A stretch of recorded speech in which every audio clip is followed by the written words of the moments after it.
Present by Hit Films Entertainment.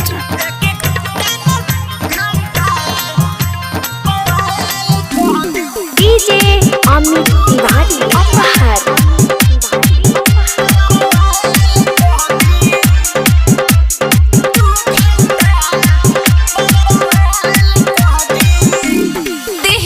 चढ़े सब जैसे चढ़े चींटी, देखी देखी हमारा के मारे सब सीटी।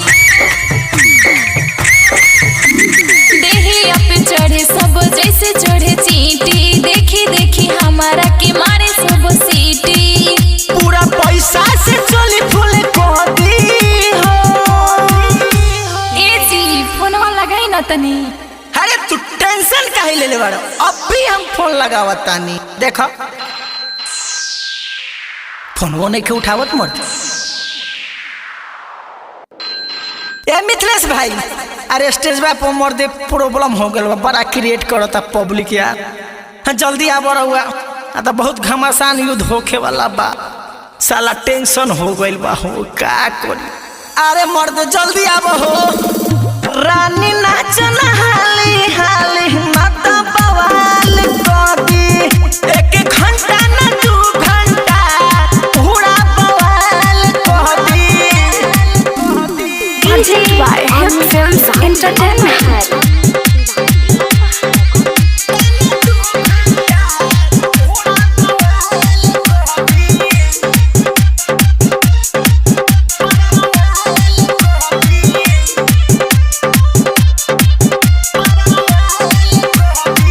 जिधर से देखो तानी उधर से बूढ़ा मारे कनखी हो।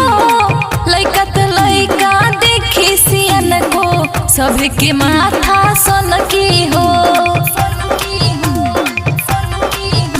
दया पर सामान चिखा दो, तो थोड़े थोड़े सबके चिखा दो। बत्ती बुत जत लागे सब चोरी हो।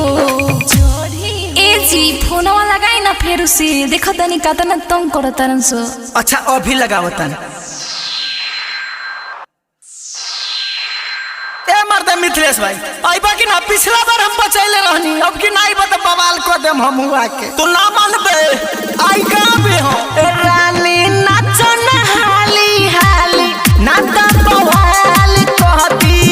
एक घंटा ना 2 घंटा पूरे बवाल कहती। DJ Amit Tiwari Apahar.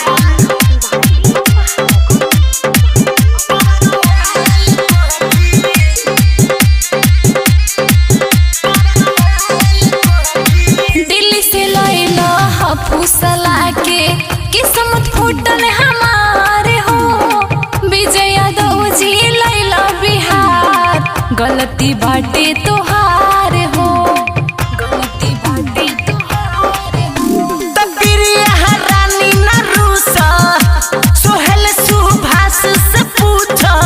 Writer Ambrose प्रेमी बकस दी हो। ए जी फोनवा एक बार और लगाई ना। अरे रुको लगावतानी।